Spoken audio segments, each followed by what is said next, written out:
So one Saturday night, I was scrolling through Hulu, and I came across this anime called Death Parade.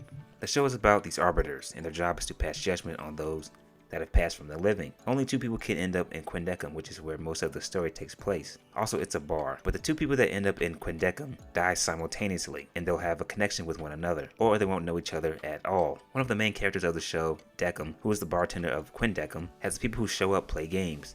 By playing these games, it helps people who show up remember who they were before they died. Once the memories are restored, Decum is able to make a decision on who goes to hell or heaven. When the arbiters say heaven or hell, they really mean who's going to be reincarnated or sent to the void. They say heaven or hell to help keep the people calm. Going into this show, I thought it was going to be one of those shows where you have two people who are put in an uncomfortable situation, basically life or death, even though they are already dead. But my point is that they are put in a bad situation that forces dark secrets about them to be revealed. So for example, this couple shows up and immediately I'm thinking someone cheated or someone's trying to get somebody's money, right? So they play a game of darts and their organs are connected to the board. They hit a certain part of the board, someone is going to get hurt. As they are playing, their memories are beginning to come back, and the husband thinks that his wife cheated and she was just in it for the money. Well, she did cheat, and she told him that the only reason that she wanted to be with him was for his money. Also, she was pregnant and she told him that his kid wasn't his. He's crushed and he's pissed, and all he wanted to do was start a family. But come to find out, she still cared for him even though she still cheated. So she lied about the baby not being his to make him think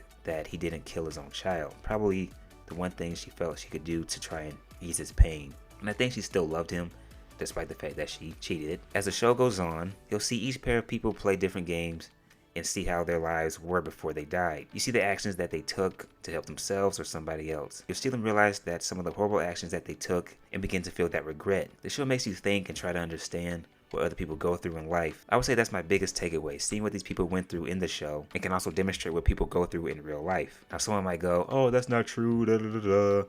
You don't know. You don't know that. You don't know what people are capable of and what they go through on a daily basis. So I think the point of the show was to kind of relate, or one of the points of the show was to try to relate to real life situations. Now let's talk about some of the characters. I don't think I'll have a whole lot to say about the characters. Decum, he doesn't show any emotions. He doesn't really know how to. Decum enjoys making dummies. It's used to intimidate anyone who tries to deny playing the games in Quindecum. He really enjoys making dummies of people who have lived fulfilling lives. That's the people he respects. He does it because it's his way to remember those who have lived fulfilling lives. Chiyuki. She shows up to Quindecum knowing that she's already dead, which has never happened before. She assists Decum throughout the show. Chiyuki has flashbacks of her past throughout the season. She stands up against the way the arbiters does their judgments. At the end of the show, she remembers her past, finds out she's a talented skater. She messed up her knee. After that, she felt confused and lost and took her own life. Nona. She's serious about her work and is the manager of the arbiters.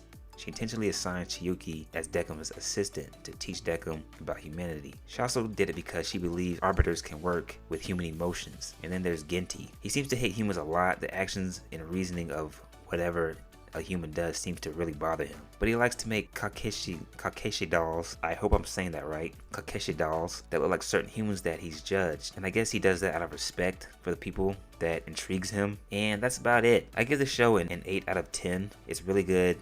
It's really good. I really enjoyed it. The animations in the show are great. And I also like how they dedicate each episode to the people that died. When the credits start going, you'll see images of the people who died. I like how the show dedicates an episode to each character that was judged. I thought that was a nice touch. My only complaints is that certain characters are pale and there isn't a whole lot to know about some of the other characters. So I give this show a thumbs up. So tell me what you think about the show. Love it, hate it, right? Did you think it was I do anime reviews, old or new. I'm going to talk about it. Please like and subscribe. That is it. I am out.